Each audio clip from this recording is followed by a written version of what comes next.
Hey, everyone. I've been dying to do a little talk about Taxi Driver here, and but where I haven't seen the movie in its entirety, I brought someone who has. Would you please introduce yourself? Yeah, I'm just a person.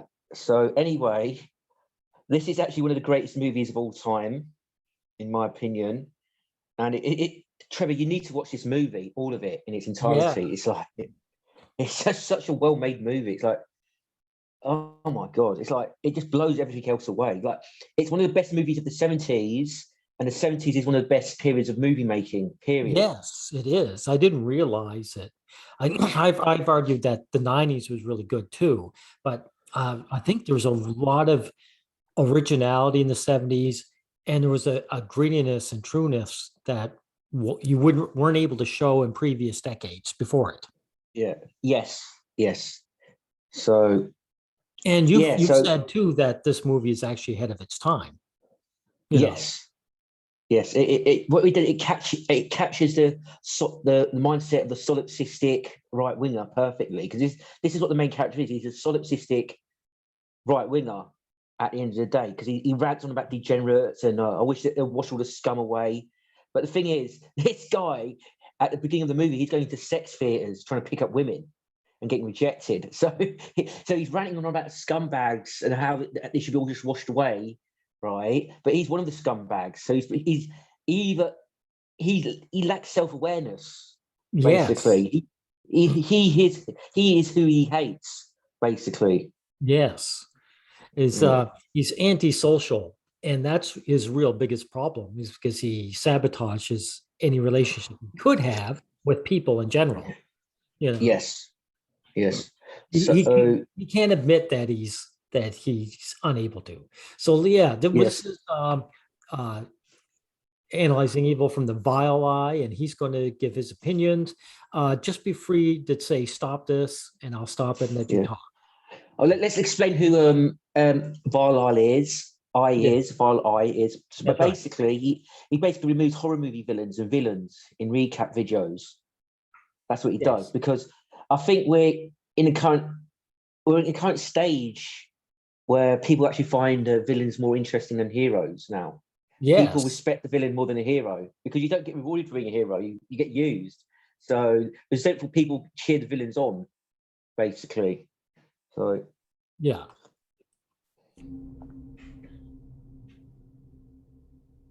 Hello, everyone, and welcome to the 42nd episode of Analyzing Evil, featuring Travis Bickle from Taxi Driver.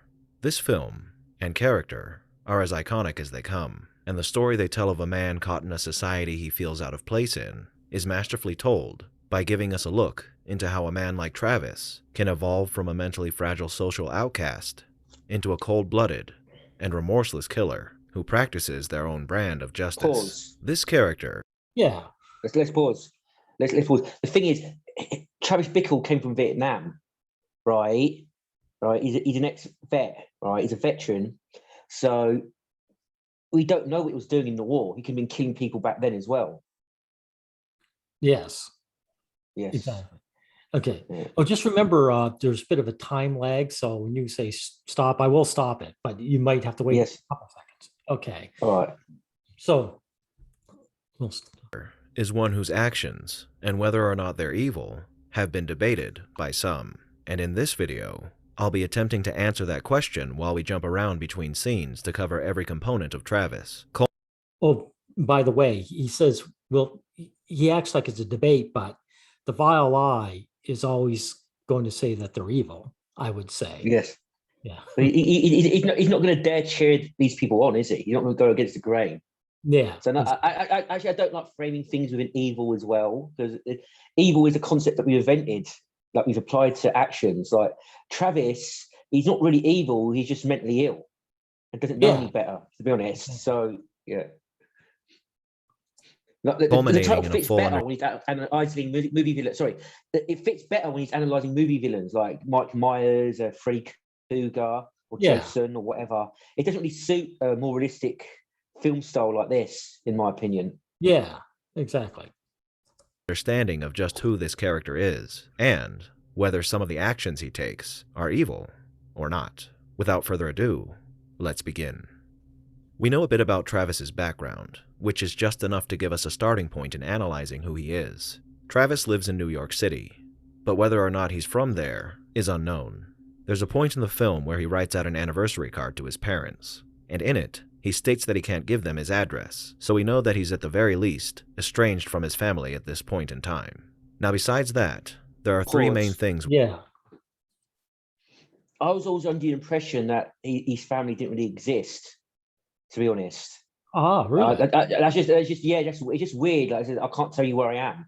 But maybe they do exist and he's just really, really paranoid, right? But I don't think they exist. I think but that's just my gut feeling, which I can't prove one way or the other. Yeah, of course.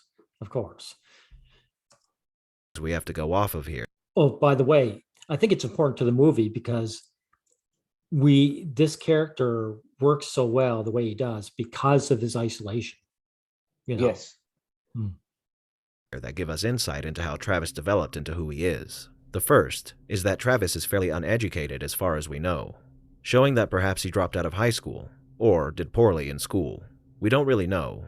Oh, by the way, 70s, that really didn't really matter then because guys were not only getting jobs, but the jobs were paying to the point they could take care of themselves and even families.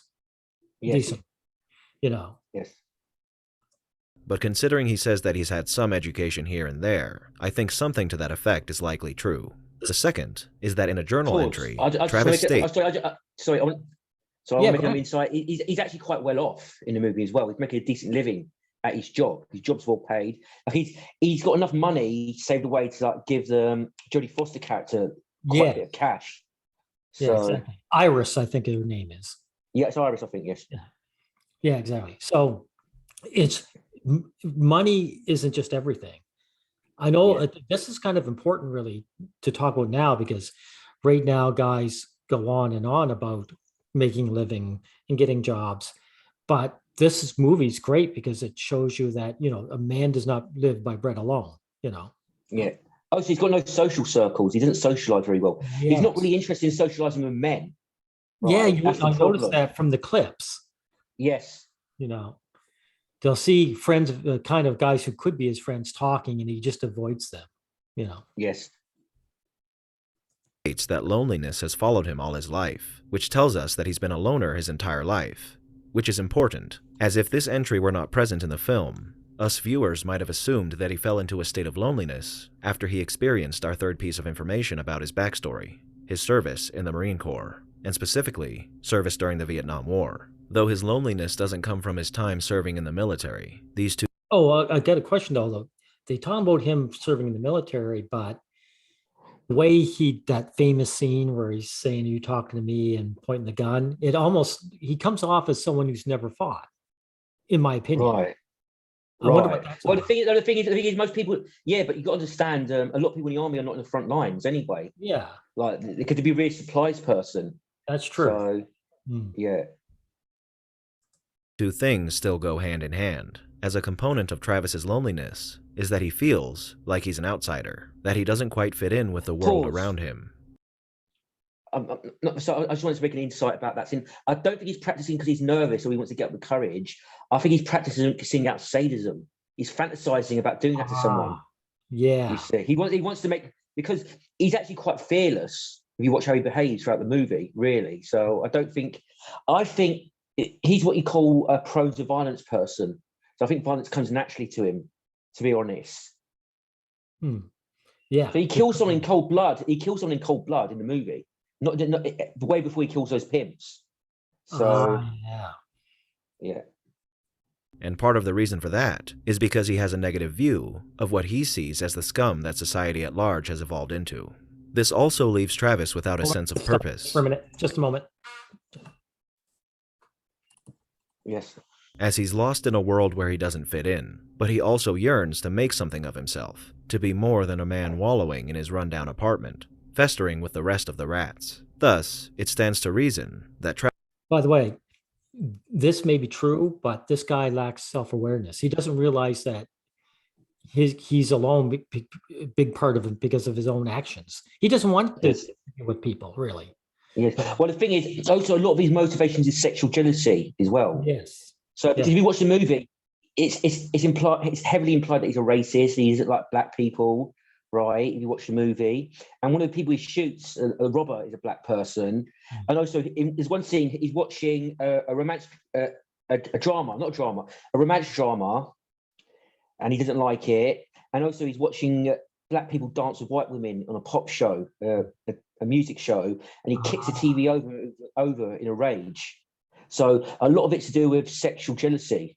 It is. That's a lot. Yes, if you watch the movie. I say more and more in a lot of my videos, I'll point out a lot of the racism is still geared very much over sexual frustration. Yes. You know, yeah. Yes, and also he's watching people when he's driving his taxi cab. There's like people like hanging around with women. He can tell he's jealous and he's angry at them. That's when he rants on about degenerates and scum needing to be washed away. Yes. Yeah, that's why the degenerate word is a dead giveaway. Yeah. Yes. Travis joined the military in an effort to combat his loneliness, an attempt to fit in with a group of what he hoped were like. Okay, no, he's probably drafted. Let's be real here. He joined the military in the sense of it. Yes, come on. Minded individuals, and to find for himself a purpose. However, this didn't work out so well for Travis, as he ended up being honorably discharged, which may be true considering the wound we see on his back, but it could also be a lie, as he's shown himself willing to lie to his parents about his status in life, so I assume that he would be comfortable lying about this as well. Whatever the case may be, it doesn't. I think it's obvious that he was drafted against his will when he left as soon as he was able to. Yeah, I think that's pretty obvious. Because if he wanted to stay, he could have stayed, couldn't he? Yeah. He wanted to make a career out of it. Yeah. The wound would give him the excuse to get out of there too. It's like, okay, I'm wounded. Yes. Goodbye. So. Yes, and the thing is, he's a very authoritarian personality type. I don't think he'd like being bossed around by superiors either, or being told what to do. Yeah. Yeah, exactly. Like that's what a lot of anti-vaxxers are really about. They just want to be told what to do. Yes. It seemed that his time in the military had any sort of positive impact on Travis, only leaving him with PTSD from whatever happened to him during his time in Vietnam. And that brings us to the beginning of the film. Yeah. Because I think this guy's off the mark. There is no signs of PTSD from this guy at all. Yeah, at all. He's correct. That's true. Yes. So I think it's obvious he's a psychopath. So, of some sort, I think there's something missing within him. Yeah. So I don't think he's suffering from PTSD because he doesn't seem to show much stress, really. No, just resentment, and envy. Where we find our protagonist living a life of perpetual misery, one where he can't sleep and has become addicted to alcohol and an unknown prescription drug, while also damaging his body further with a diet consisting of junk food, sugar, and of course, more alcohol. Travis, at this point in the film, is attempting to fill his time with as many distractions as possible in an effort to quiet the never-ending stream of negative thoughts that bombard his mind. For an untold amount of time, he never manages to do so, until finally, after weeks of monotonous ruin, a ray of light appears in Betsy, the woman in the white dress that he views as an embodiment of perfection, an angel walking amongst. By the way, this is so typical of guys. There's this beautiful woman who's going to come save me. The damned souls of New York City. Now, when we were discussing his backstory, we touched on the 3 points of struggle that Travis battles with during this film: his loneliness, his negative view of society, and his lack of purpose. Travis finds a solution to all of these problems in Betsy, a person who he's put up on a pedestal, making assumptions that this pure woman in white has to be a bastion of good and true humanity, whom he can find solace in.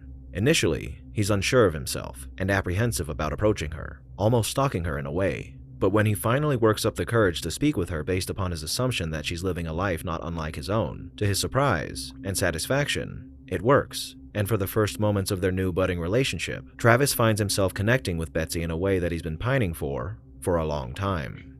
However, I want to talk about the way he hit on her, because it's actually, in my opinion, very, very realistic. The way he hit on her can be considered creepy, but it's actually the most effective way to hit on women as well.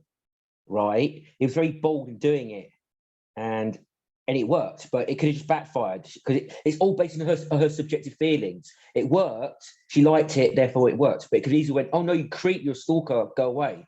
It could have Yes. really backfired on him. That's So I think why it's very realistic. That's why PUA doesn't work. You know, Yes. the best thing they can do is say what you said. Take your chances. But that's every guy's doing that anyway. You know, Yes. and he's lucky the guy next to her didn't like chase him off too, because he saw Yes. looking at him, looking at her, and he could have easily Yeah. like came after.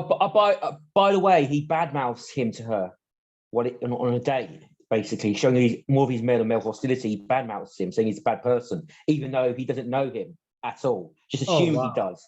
So Yeah. typical. Yeah. Working against Travis in this endeavor are two side effects of his self-imposed isolation: his social awkwardness and social ineptitude. We've seen a bit of this so far with his interaction with his new boss in the beginning of the film, and with his less than conversational encounter with fellow cab drivers in a cafe. Yeah, this is what I'm talking about. Like, he's actually hanging around with these guys. There's nothing stopping him with being like engaging with them and being Yes. friendly with them, you know? Yes. Well, the thing is, he does go to one of them for help when he's like having a mental breakdown. But he's not much help though, and it's like, oh yeah, I really need you now. Please pay attention to me, type of thing. Yeah. Travis is a real user. He's Yeah. like all solipsistic right wingers. They're users. They just take, and they don't want to give back. Yeah, well, we've had that experience ourselves. Is Yes. guys show up, they cry on your shoulder, and then they go.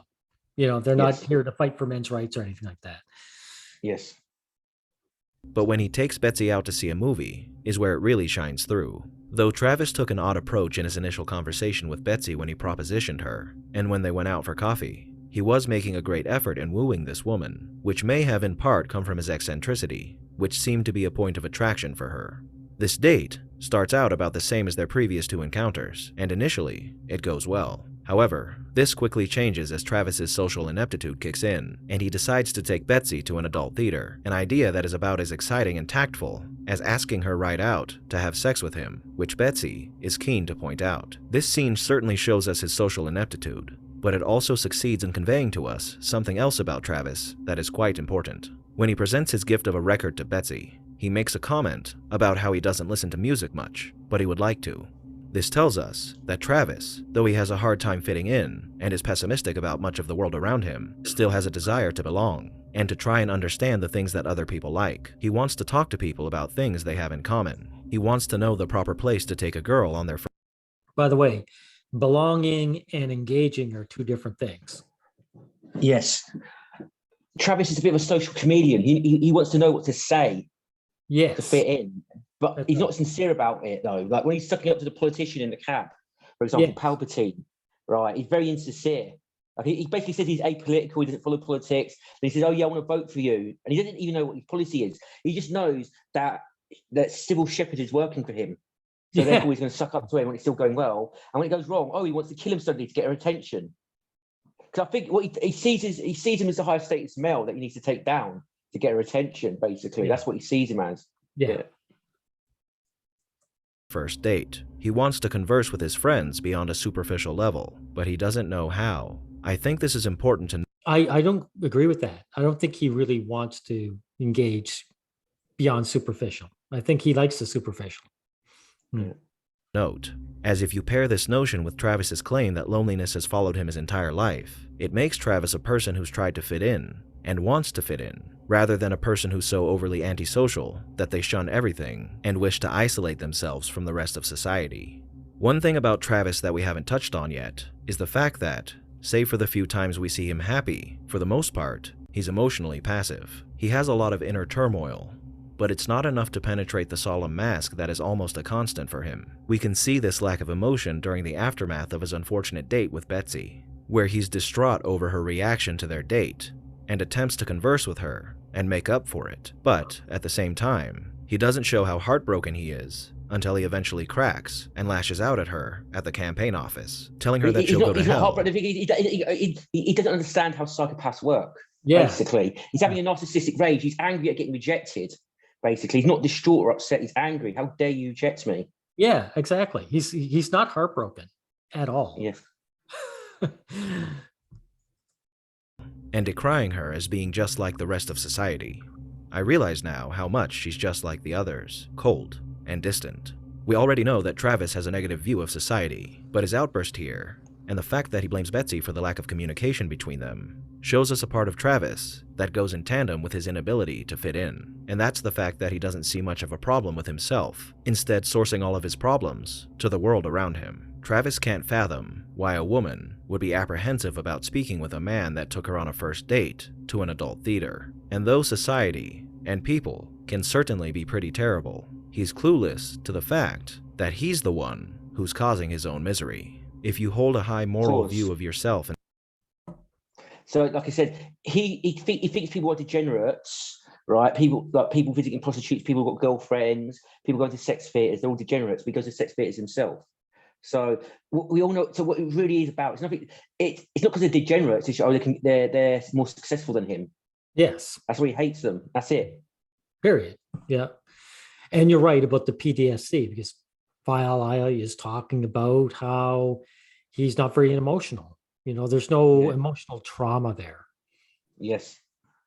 in society, it would be in your best interest to congregate with like-minded people and not attempt to find in others the values you assume they'll hold based on your own superficial assumptions. As one example, perhaps you could join a religion, an institution that could theoretically provide for Travis everything he's looking for. Pause. Yeah. But Travis is looking for the girl. Yeah. He's looking for the girl. That's it. That's why he's superficial. He wants female validation. So yeah, maybe he could join a religion and get that, but he probably wouldn't. So he's not interested. And if it would require effort, it requires some sort of discipline and commitment to a religious sect, he's not going to waste his time with that. Yes. Not to mention, Travis won't get along with people who share his values, because they would all see each other as competition. Yes. Hatred of other men, basically. Yes. A sense of purpose, a community that decries the immorality of the modern age, and an avenue to building real relationships with people. Travis's problem here is that... Pause. Right. First of all, Travis goes to sex theatres himself, right? So he just hates other people doing it. And what does he mean by real relationships? What does that even mean? That's a subjective word. You either get the relationship or you don't. And also, here's another thing: is like superficial interactions. A lot of interactions are superficial anyway. What does he mean? Like, you just talk about things. Yeah. What do you mean? Yeah. So a relationship, all kinds of shallow relationships out there.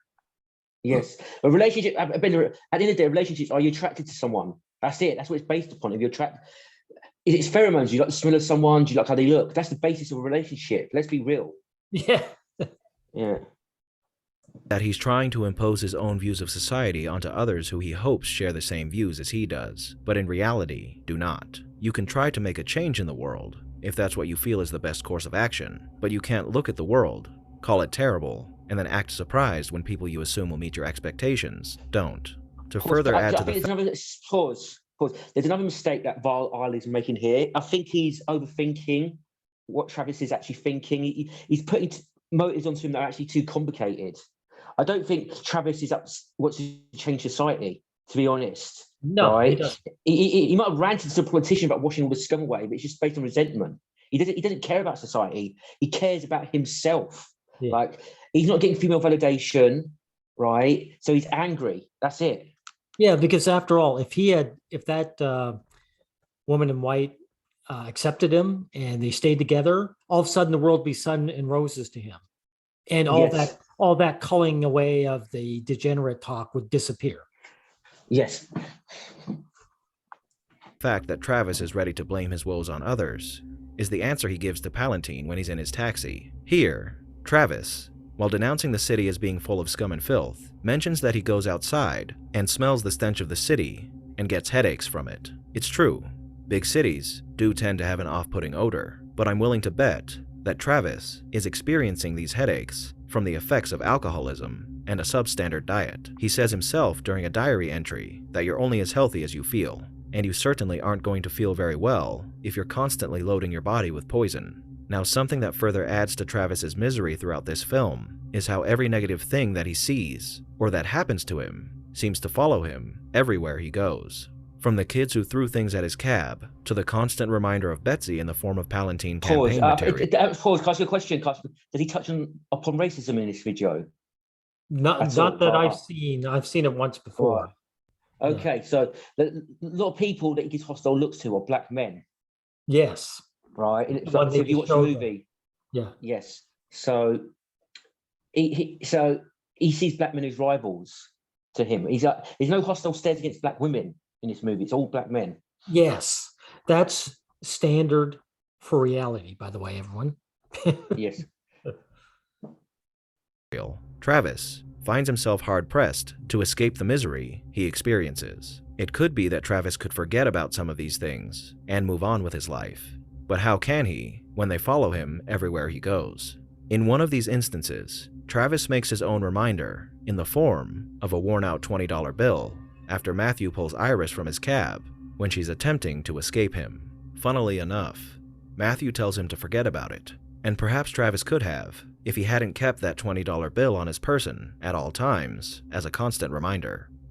Oh, by the way, we might want to look in the comment section after this, because when I looked in, there were guys, of course, saying, "Oh, Iris, she needed protection and you needed rescuing and all this jazz." Yes. But the thing is, these prostitutes, they need pimps. They want the pimps there. Also, she's a young underage girl, right? She ran away from a good family, apparently, right? There's boys her own age who would love to have dated her, right? So Yeah. she's looking out for she's looking for dangerous men who are older than her and, from her point of view, higher status, right? Yes. So she's looking for it. I'm not saying. I'm gonna make this clear. The people pimping her out are absolute scumbags, right? They are scumbags, but she's seeking them out, right? She's seeking out these scumbags, these violent gangster type men. So of course you're not allowed to say that. You're not allowed to criticize the women for this, but it's true though. It's Yes. true. Yeah, exactly. This adds even more misery to Travis's life, as he's now tacked on guilt to I'm just saying that, like you say, if she ran away from home, if she was Yes. really desperate, she could run back. She could Yes. call up her relatives, you know. Also, if you watch the movie, the Harvey Keitel character, the pimp, he seduces her and convinces her not to leave. So I don't think he's using violence against her, because it's not very efficient. If you use too much violence, especially when they're younger, you'll probably just scare them off. So it's Yes. better to woo them, to convince them to stay, right? So yeah.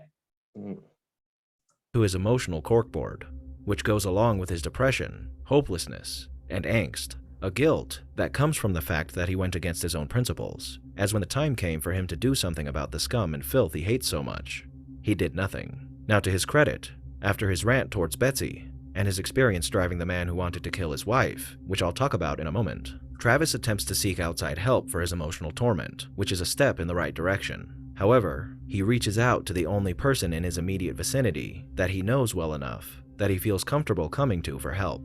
And though Wizard tries, these words are far from enough help for a man like Travis, and they do little in the way of helping him with anything. Now, after this moment comes a turning point. Oh, by the way, I find it kind of funny that even though he eats junk food, he works out. It just seems funny, you know. It's so he does seem to try and keep in shape somehow. Yes. For Travis, Well, and besides the obvious, I think there is a part of the movie where he says, "I'm going to stop eating junk. I'm going to stop eating this poison. I'm going to start working out and be strict." So he does change his habits in the movie. Oh, good. Yeah. build up towards this turning point. There are three things that accelerate him towards it. The first is his encounter with a passenger who he took to the apartment of his wife's lover, whom this man planned to kill.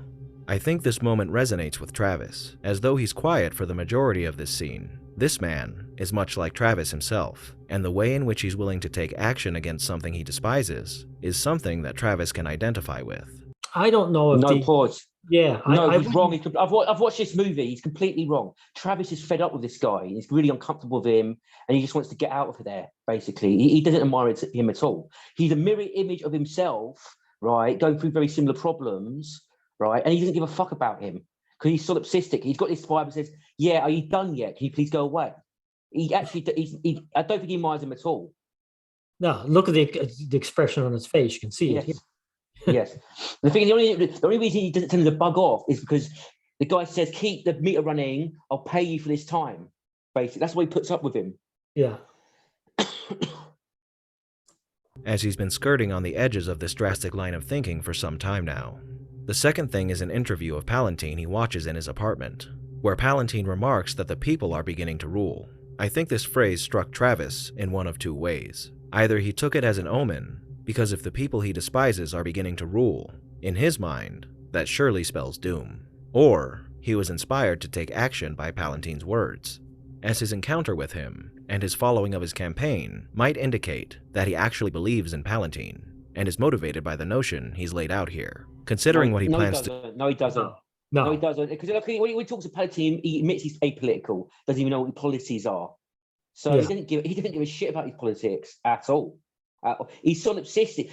Solipsistic people like this, they can't think of anything outside themselves. They don't think of ethics, abstracts, principles, the greater good of society. They don't care about things like that. Yeah. He's just This guy- sucking up to a high status man right now. Yeah, exactly. He's sucking up to a high status man who his wannabe girlfriend works for. Basically, that's it. That's it. Look, if Travis had a nuclear weapon, here's a nuclear weapon. You drop this nuclear weapon, and 1 million people will die, but you'll get the girl. He'll do it. Yeah. He'll do it. That's what Travis. Yes. To do later on. The former might be the answer here. The third and final thing is his second encounter with Iris. I feel the reason he stalks her here is due to his inability to muster up the courage to talk to her and ask for her forgiveness for not saving her before. But it also has to do with him really seeing her for the first time and noticing how young she is, a moment that pushes down the apprehension he had at acting on her behalf before and edging him towards taking the steps to help her. This is what causes Travis to seek out the arms dealer, purchase several firearms. I think what's actually going on here is, from his point of view, pimps have got the girls, right? Pimps have got the girls, right? He's jealous of that. That's what I think it actually is. They get validation. He's jealous of it because that's consistent with his other behaviour. So. Firearms and covertly arm himself with numerous weapons. Everything that has happened to Travis has been building up to this, as when a person like Travis is continuously put down by others or himself.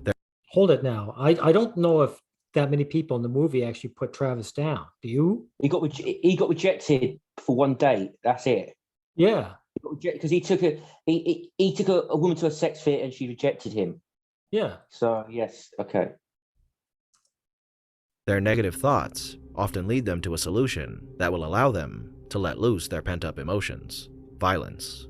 Travis is now committed to realizing an idea he's had for a long time, the use of force to make a change in society that will perhaps spur others into action against all the wrongs he perceives in the world. No. He's projecting things onto him that he doesn't hold. He's not doing this for any greater principle.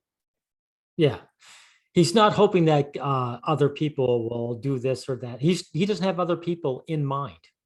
Because first of all, he's going to kill Palpatine, and when that doesn't go through, he thinks, oh well, I might as well kill these pimps, because he just wants to lash out. Yeah, and commit. He wants to lash out and die doing it. That's what he planned to do. So that's all he cares about. Moment. Travis hasn't done anything you could call evil. So far, he's only been a troubled man, ignorant to the misery he's causing himself. But now he's moved on to planning an assassination in an effort to improve the world around him. This harkens back to what I was talking about earlier. No, he's not. Come on, man. Violet. You missed a lot of the subtext of the movie, right? Him looking at men with women being angry, kicking over the TV with a woman dancing with a black man, right? Okay, he's going after Palpatine because the Sybil Shepherd character works for him. That's the only reason why he's going for him, period. She works for him as his campaign manager, right? That's it. The only reason he's going for him. You missed the obvious there, Varlai. Travis is finally attempting to better himself. He's quitting the drinking and the drugs and the terrible diet, and he's trying to improve his physical health, but he's doing so in order to solve his problems by correcting the problems he sees in others. There's no doubt that crime was rampant during this period in history. New York was on the filthier side, and people can be terrible. But if Travis truly wanted to make a change in the world, he would focus his energies on doing just that, making a change. Instead, in pursuit of solving his own misery by correcting the world around him, he chooses. He's still saying. I just want to make an insight here. Changing the world for men, what this actually means most of the time is gain status. So it's not really change the world, gain status, get the girl. Yeah. So it's not really improving. There's a lack of self-awareness with men about what the real motives are. There's lots of euphemisms, it's disguised. And if you talk about it too blatantly, people will think you're creepy as well, right? Because you're only going to talk about lack of status and getting status being important if you are low status. And people, this low status guy, he's talking about getting status. He must be low status. You see what I mean? Yeah. This is why, Go ahead. Sorry. This is why men speak in euphemisms about this stuff. Yes. There's denial, there's a lack of awareness, and it's not polite to speak about this sort of thing too openly. Also, his self-improvement was really just him gearing up for his violence. He's getting himself in shape to do violence. Yes. So this is another reason why I don't trust when guys say, "Oh, I'm into self-improvement." They're about gaining status. Yes. 100% of the time. Yes. To lash out and expel his emotions through violence and chaos, an act that would bring about more negatives than positives. However, it's not just this act he plans on committing. More negatives than positives. There's no positives from what he's doing. None. Yes. With his newfound arsenal, but he also has the intent to stand up to any adversity he experiences. No longer will he just stand by and watch the filth float along the river of society. He's going to cast his net and clean it up himself. Here's a man who would not take it anymore, a man who stood up against the scum, so says Travis. He even remarks before he goes out to attempt his assassination that his whole life has pointed towards this moment, and he's never had a choice in the matter. Now that is obviously not the case, as Travis could have done anything else in the world besides this, and the problem with this... I disagree with him here, because Travis would have to have a different personality for that, to have actual choice. Yes. Yes. He would actually have to care about other people, and he doesn't. Yes. Line of thinking is again that Travis is taking matters into his own hands and attempting to provide the solutions to the problems society has using his own methods. Instead, he could have turned his efforts towards something positive. He could have volunteered at a youth center or worked with organizations who are attempting to solve these problems. He could have even become a cop if he wanted to fight crime. Pause. Right, first of all, do you really think he can volunteer at a youth centre and help out other young men? He doesn't give a fuck about them, right? He's not going to be interested in socialising with them. So, This movie Vilar doesn't really understand the character at all. He really doesn't. No. Matter of fact, whoever made this has just got this type of personality type spot on. I say it's like watching a train wreck. Yes. In a more literal sense, though a man like Travis would probably not make for the greatest cop. Instead, he plans to murder a politician. I don't know if he wouldn't make a great cop, because cops are very hostile to other men, and they love shoving their authority around. Yes. And become a vigilante, a profession we see him dipping his toe into when his local market is being robbed. Now, this moment is a delicate situation, as if Travis hadn't killed this man, then perhaps the store owner might have been shot and killed. However, it could be that this thief would have left without firing a shot after he received the money. This is a case where you have to ask yourself whether or not this man deserved to die. Again, had Travis not acted... Pause. No. Paul, he didn't show the scene, right, where he kills the robber, he shoots him dead, right? But the question you have to ask is not whether it needs to be done. The question you have to ask is, what is the motive of the person who does it? What is Travis's motive? Because it's a black person he kills. It's basically, he's a robber, he's committing a crime. It's therefore acceptable for me to kill him. Yes. And before he did the shooting, he was already planning to kill a senator anyway.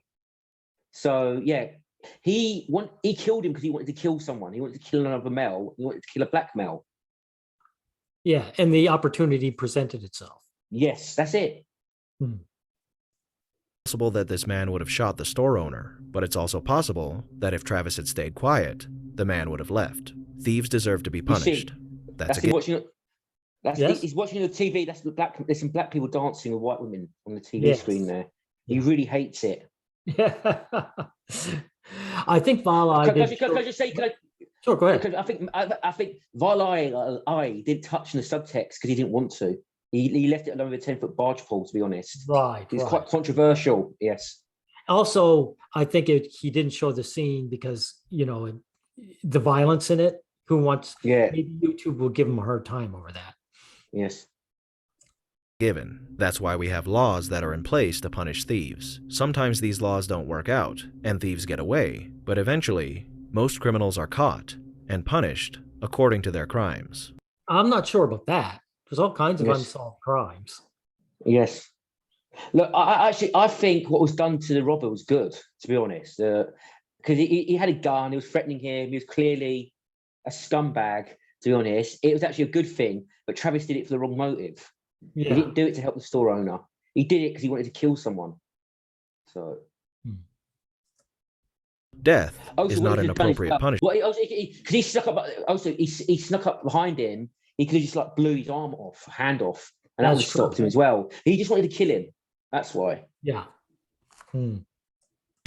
For this crime. I'll say it again. This could have been the right course of action considering the circumstances. We'll never really know, but it's still worth noting that Travis chose murder rather than an alternate solution to this scenario. But now we need to move on to the greatest example of Travis taking matters into his own hands when he shouldn't have, which is his efforts to free Iris from prostitution. Now this is certainly commendable, that Travis is making an effort to try and free Iris from this horrifying situation. And the people who are engaging in this lowest of the low crimes deserve untold amounts of punishment for these crimes. However, the way Travis goes about He kind of sounds like Travis Bickle right here.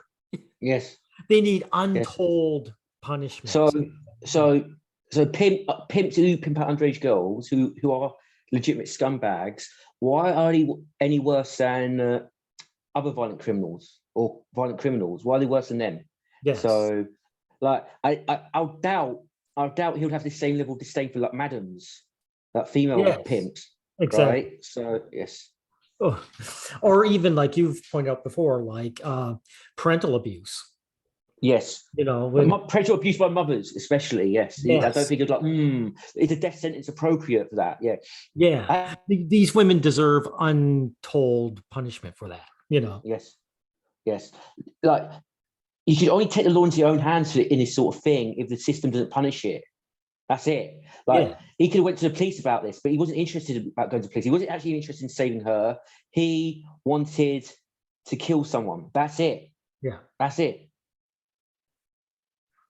doing this is wrong on so many different levels. Initially, what he's doing is actually a step in the right direction, as he attempts to convince Iris that what she's doing is horrible, and that he can take her away from all of it, which is great. He even attempts to help her by providing Oh, what?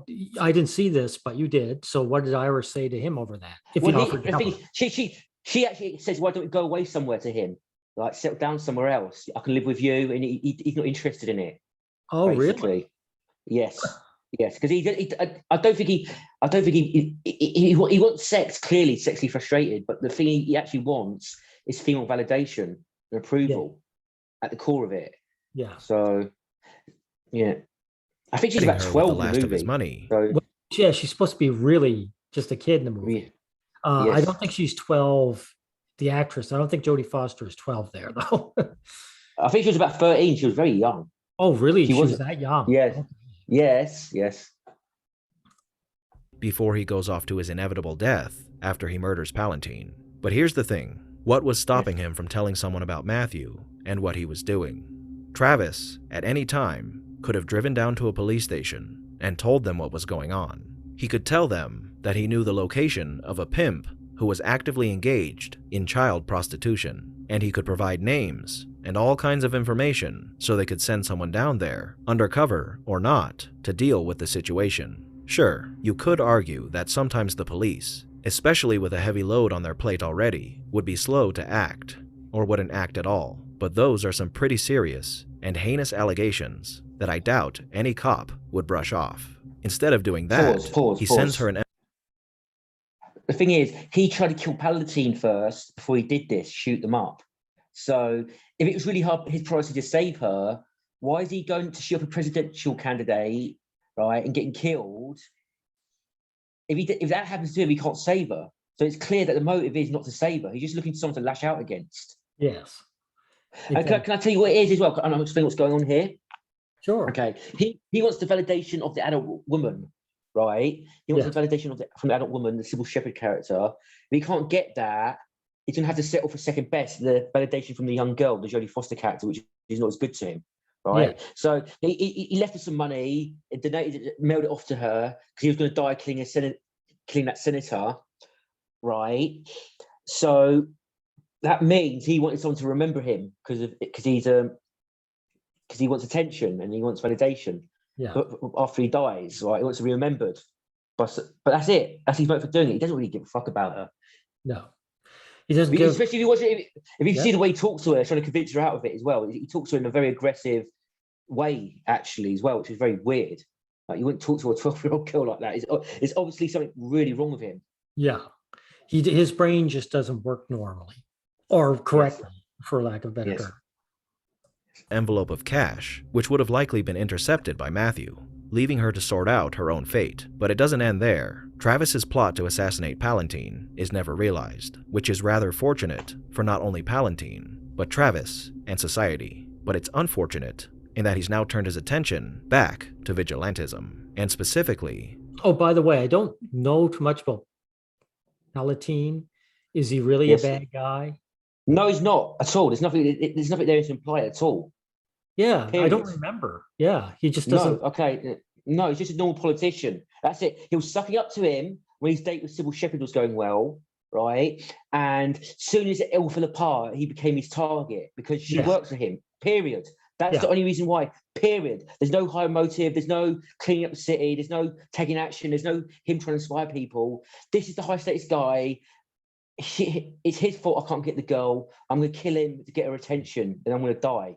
Yeah. It's a suicide attempt. That's it. Period.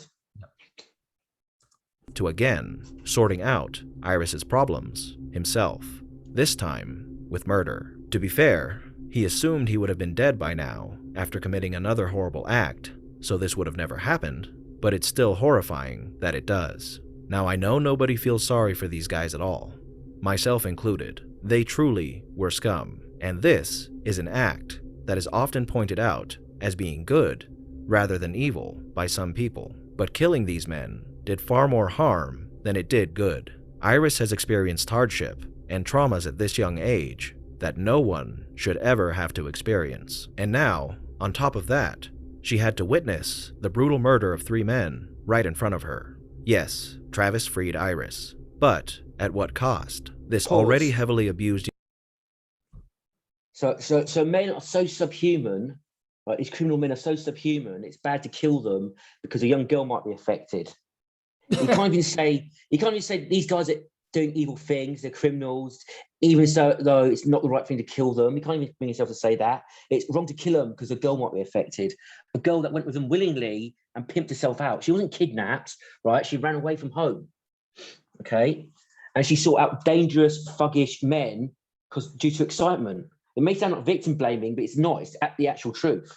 It's the actual truth. And the thing is, right, you kill these men, you kill them, right? What's to say she won't go back to another pimp later on? Right? If she's already predisposed to thuggish criminal men like this, right? She's probably going to go for them for the rest of her life. Especially since she's already been in the prostitute long enough too. So that's not a big trauma for her either. Yes, you can't save her. You can't save her. Like she can only save herself. Period. And she probably doesn't want to. Yeah, just a moment. Young girl now has another source of trauma to draw from, and all because Travis felt he was the only person capable of solving a situation like this. A hero wading through a world of villains, one who would right the wrongs in the world with his will and his gun. Had he done the right thing and approached this situation in a better way, he could have gotten the same results without murdering these men and putting this poor girl through even more than she'd already been through. In reality, The way pedophiles and their ilk are treated in prison, they likely would have met their deaths inside anyway. So if their deaths were the result he was looking for, he could have had that too. And that is what makes what Travis did evil. Because everything he did here could have been avoided, and the same goals would have been accomplished had he taken a moment and put aside his own ego to do the right thing. Of course, this is still perceived by the public as the right thing, and Travis is lauded as a hero because people only know the headline, they don't know the man behind it. And this film does a great job of highlighting the fact that if Travis had killed Palantine, he would have instead been the villain in the eyes of the public. But there's the rub. He's still the villain. He's still a man who chooses murder over providing real solutions to problems, taking matters into his own hands, and causing more harm than good with his misplaced good intentions. Well, yeah, but he's not really taking them in his hand. These aren't good intentions. You know? Yes, he has hostile feelings. He's going crazy, and he wants to lash out, and he wants to kill someone as well. That's why he does it. That's why he does it. Exactly. There's nothing good motivating him. He's not capable of that. He's not altruistic. He's not. He doesn't have empathy for others. He doesn't have concerns. You know. Yes. Now, the ending is something that was debated on for a long time before Scorsese and Paul Schrader, the film's writer, put the issue to rest. A lot of people thought that the ending sequence where Travis encounters Betsy again was some sort of dream he was having while he was in a coma, as the way he's perceived as a hero could have been his own fantasy. What do you say about that? I say that's the correct interpretation. I don't care what the director or writer says. You'd have to watch the movie. I think it's a death hallucination, because there's no way that Sybil Shepherd would meet Travis Bickle after this. And she's basically hinting that she still wants a relationship with him. So she basically says, I now trust you enough for you to drive me home so you know where I live, type nonsense. Yeah. So I think it's a death hallucination, but you have to watch for yourself to judge. Yeah, exactly. But they have both since confirmed that this was not a dream, and the meaning behind Travis looking into the mirror at the end was that this film could have started all over again from that point, as Travis hasn't changed at all, and he's still the lonely, aggravated. He is right about that. Yes. It's his lack of self-awareness. He doesn't have self-awareness, basically. He's just a solipsistic, lost soul out there. He's just hostile, and he's hostile to other men. That's who he wants to kill. He wants to kill other men who he sees as competition. That's it. Yeah. Aggravated and depressed man he was when the film started. And at this end, who was Travis Bickle? He was a deeply troubled man, one who had experienced loneliness his entire life, and who had become disillusioned with a society who he viewed as evil, one that he believed had abandoned him in favor of reveling in their own self-satisfied modern age. To compound this, he suffered from PTSD, and his again, I don't see him suffering from PTSD, like you say. Yeah. I don't see any evidence, like you say, in the movie. I don't see any evidence of it in the clips. He's alone because he's all his life, because he's obviously couldn't connect with people. You know. Yes. Do we need to bother with the rest of this, or you want to? No, I think we've about summed it up. Yeah. So I've got to say, Evil Eye misses the mark. He doesn't understand the character.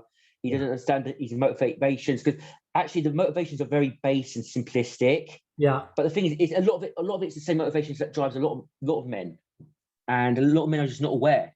Men do things like they get a shitty 9-to-5 job, and they keep at it, they keep grinding at it because they've got to keep the relationship going. They've got to bribe the woman to be in their life. Yes. Right. And Travis Bickle's got similar motivations. He's just more mentally ill about it, to be honest. And he gets angry. He gets angry when he gets rejected as well.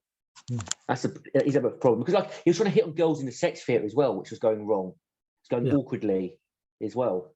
So I've seen one other channel that really was much better at the breakdown of him and showing how when he was talking to Betsy or whatever the one in white was, and it was the camera was panning away, and they were saying as he was talking to her on the phone, and the guy talking saying, it's almost like we're so embarrassed for him, we're looking away. I said that was very clever,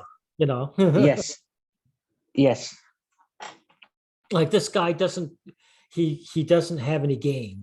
He doesn't know how Yes. to approach these. It's not even game. It's not even game. It's not even game. I won't even say it's game. Not in that context. It doesn't make sense. He's already Yeah. fucked things up beyond repair. He's already taken out to a Yes, sex that's what he. theater. Yes. There's nothing he could have said that would have fixed it. Period. So it was too late by then. He just lacked the self-awareness to understand that. Like he Yeah. couldn't go, he couldn't just move on. He think, I've been rejected. I'm angry, therefore I'm gonna act up. So Yeah. and he did look, and on some weird level, you can sort of understand why he's upset, because why should she get upset at a sex theater? Right? Why should she get upset at a sex theater? Because like, why? Right. So you can, because personally, I don't think it's anything to get upset by. I won't get upset at that sort of thing, but she obviously did. And if he got lucky, she might have got turned on by it. Who Yes. knows? Yeah, because he was already lucky hitting on her like that. That was just luck as well. So Yeah, exactly. And what makes this such a timeless film is that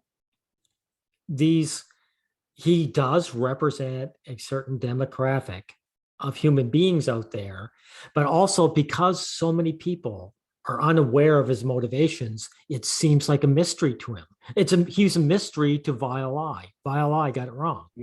You know, yes, they think Yes. there's something more complex or deep going on here, and there isn't. yes. So I'll recommend that you watch this movie. And if anyone's watching this hasn't watched the movie, you should go ahead and watch it. It's one of the greatest movies of all time. And I think I agree. It's right up there. I think it's Martin Scorsese's best movie by far. And he's done some very good movies, but this is his best work. So Well, it's timeless. It's 50 years later, and people are still talking about it. You know? yes, Yeah. yes. And It's- also in a lot of ways, the Joker movie copied this Yes. thematically. It was very similar. Yes, it So- is. Exactly. Yeah. Now the Joker character is actually more sympathetic than the Travis Bickle. Much more. He was generally much more abused, right? And he isn't lashing out because he can't get the girl as well. He's lashing out because it's just too much for him, like being rejected by society, being mistreated by society, finding his mother abused him, Yeah. having a father figure who rejects him and says, "I'm not your father," right? Yeah, the Joker film, he was an empathetic person, though. He really could.